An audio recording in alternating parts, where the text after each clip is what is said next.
Okay, so I learned about this exercise from a David Russell practice video back in the day.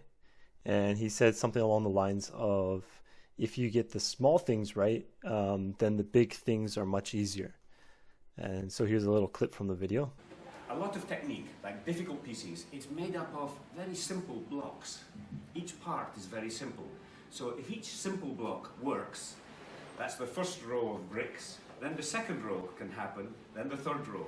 But if the first rows are not good, the first blocks are not good, we will have big problems. Okay? So one of the best things that I think that you can do as a guitarist or a musician in general is to build your dexterity, because dexterity is a cross-transferable skill, and when you have very good dexterity, it will make playing so much easier and more effective. So you know when you can see some music and you can understand it in your mind, but you're not able to play it? So by doing this, you'll be able to build the fundamental skills which will cross-transfer into all the other aspects of your playing. So here it is. Okay, so first of all, you want to be doing all of these with an alternate picking. So that means you're not just doing all down picking, down, down, down, down, down, down. And you're not just doing up picking, up, up, up, up. So you want to be going down, up, down, up, down, up. Okay? By the way, in the video I talk about alternate picking, but if you're not using a pick, you can just use your fingers. Like you could go, back and forth with these fingers. Da, na, na, na. Okay, or if you're using 3 fingers, 4 fingers, you can come up with all sorts of things. You can, right? That's me going da da da da.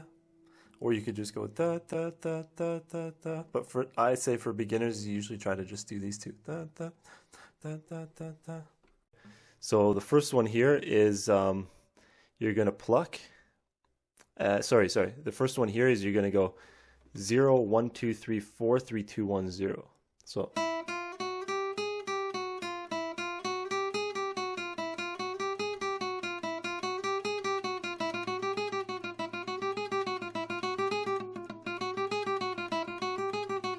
So you want to do it slow enough that you're making sure that every note sounds out and is sounding very, nice. It's not like you're tripping over yourself. You don't want to trip over yourself because you don't want to practice those mistakes. So, yeah. So this is a comfortable speed for me right now. Now with this one, basically what you want to do is as you're going up, when you first do it, you can hit your finger and then take it off and go to the next one, take it off, go to the next one, take it off, go to the next one.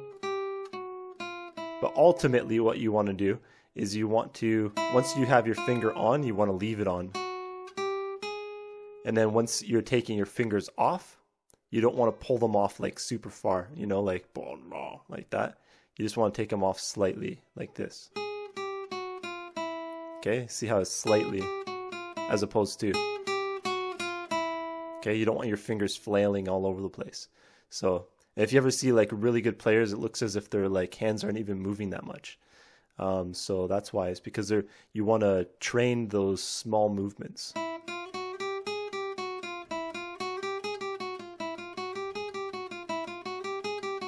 Again, don't try to go as fast as I'm going. You probably go a lot slower, so try going as slow as you have to in order to get it to sound very clean and exact, because it's not practice that makes perfect, it's perfect practice that makes perfect. So if you're practicing it incorrectly and tripping all over yourself, then you're actually practicing those bad behaviors. If you're practicing it with your hands flailing all over the place, then you're actually ingraining those hand flailing movements. So take your time with it and make sure your hand is moving slightly.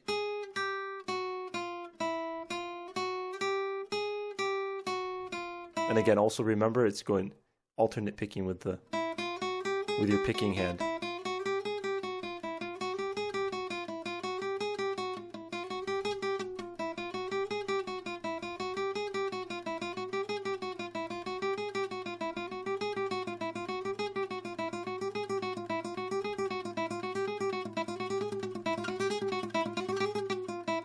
So I was going a bit too fast there. I started to get messy. But you play around with it. You go a bit slower, you go a bit faster, so you get it. Okay, so that's the first exercise. Basically, I've got 4 exercises here. So now the next one is called the Pluck Hammer. So the way it works is you're just going to go pluck and hammer your finger onto the first fret. Pluck, hammer, pluck, hammer, pluck, hammer. And I just want you to do that until your finger gets tired.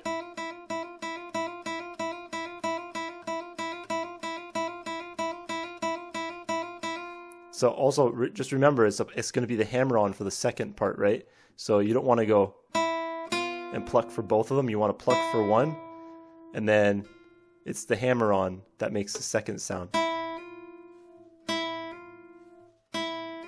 Right? So and see how my hand is still doing the alternate picking? Down, up, down, up, down, up. Okay, and then you do the same thing for the next finger, so 1 and 2.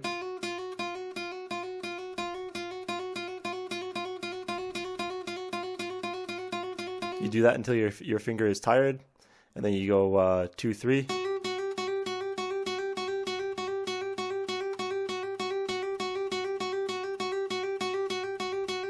Okay, I won't go too long, but you want to go as long as until your finger's tired, and then 3, 4. Pluck, hammer, pluck, hammer. Pluck, hammer, pluck, hammer. Pluck, hammer, pluck, hammer, pluck, hammer, pluck, hammer, right? Okay, and now, okay, so that's the second exercise, so that's good. And now the third exercise is the same as the pluck hammer, but it's the opposite of pluck hammer. It's a pluck pull. So you're going to pluck on 4 and pull off. Pluck hammer, or sorry, pluck pull.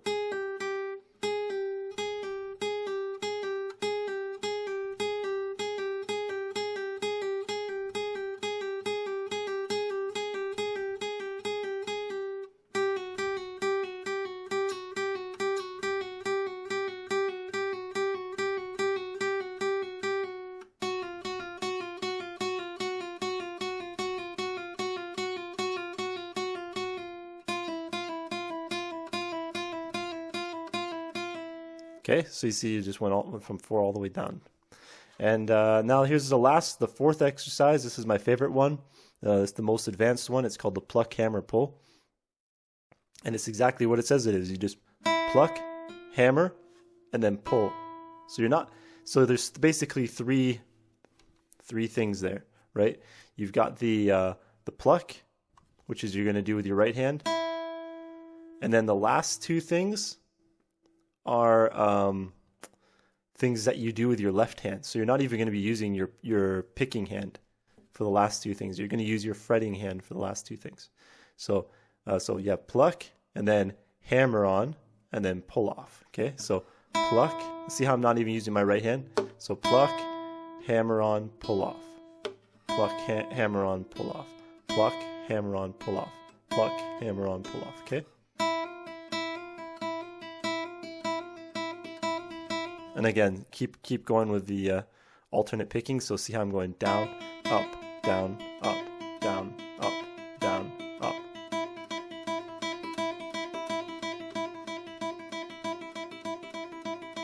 You go to the next one.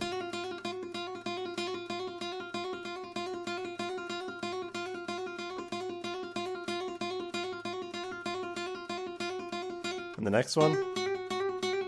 Again, it's pluck, hammer, pull off. Pluck, hammer, pull off. Pluck, hammer, pull off. And you don't have to go as fast as I'm going. Don't go as fast as I'm going unless you actually can and make it sound clean. But yeah, you'll probably be going slower. So you'll probably be going like...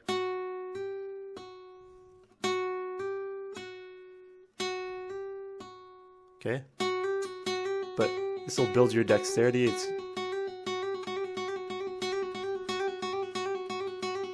a good warm-up. And the last one is 3 and 4.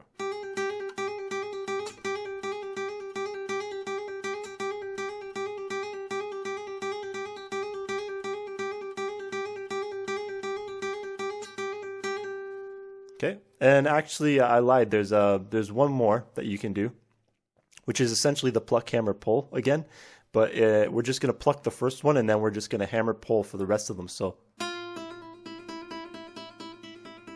see, I'm not even using my right hand. And then the next one, you want to do it until your fingers are sore or your hand is tired.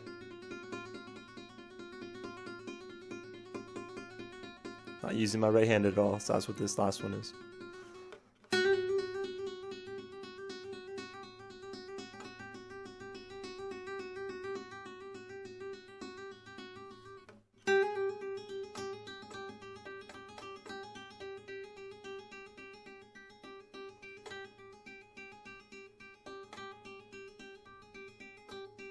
Okay, so yeah, that's it. And then you can go back to the first exercise.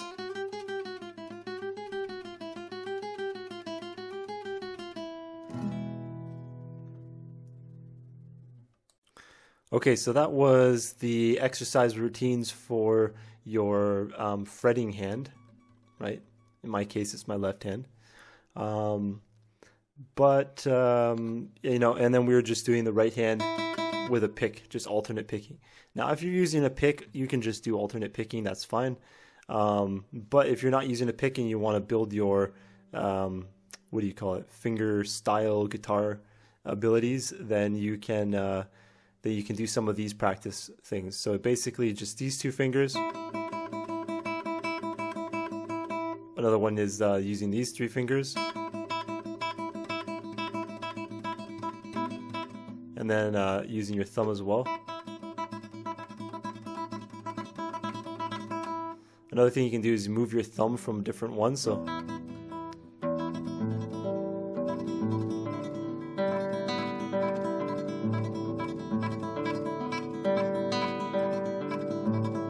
right, so that can lead to songs like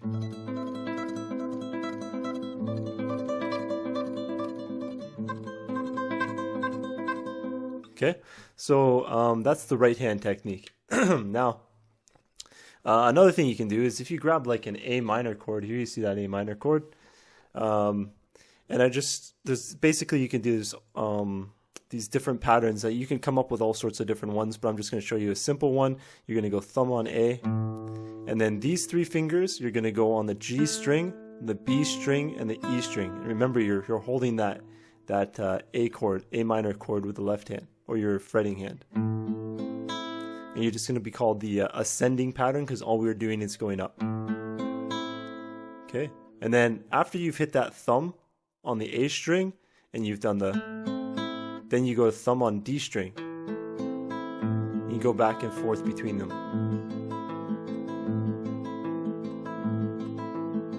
You can also do the descending pattern, which is okay, so you're going da, hitting the top one, hitting the middle on B, and hitting the index finger on G. And again, that thumb is going in between the D and the A string.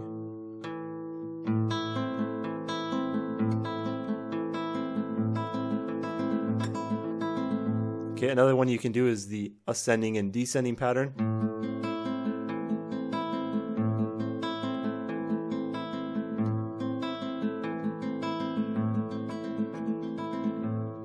There's a whole bunch of other ones, like you could do the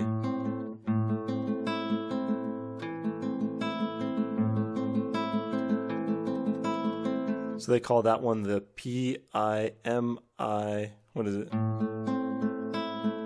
Yeah, so P-I-M-I-A-I-M-I.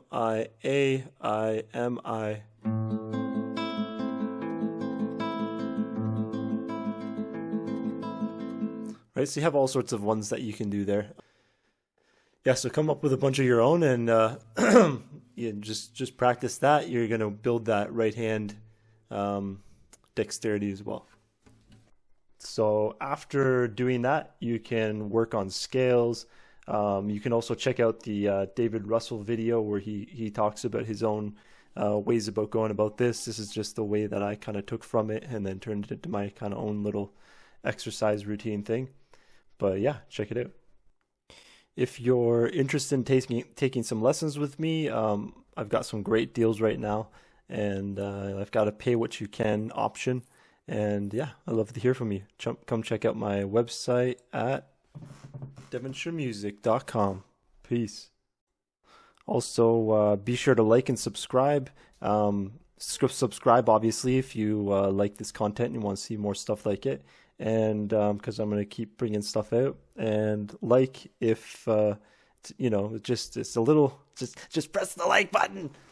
It'll really help out. It helps me to get seen in the YouTube algorithm. So thank you very much. Also, be sure to comment because that can also really help with the YouTube algorithm. And yeah, I look forward to hearing from you. I studied with Will for about 8 years, during which time I earned my grade A classical guitar and my advanced rudiments theory from the Royal Conservatory of Music. Every time I sat down with Will, he was able to offer me targeted insights into my playing, which came from his deep but also incredibly broad musical background, spanning many different genres and a number of different instruments. Beyond his sheer knowledge, Will's passion for music really kept me engaged and excited every time I had a lesson with him. The skills and techniques that Will helped me to develop continue to help me improve each and every time I sit down to play.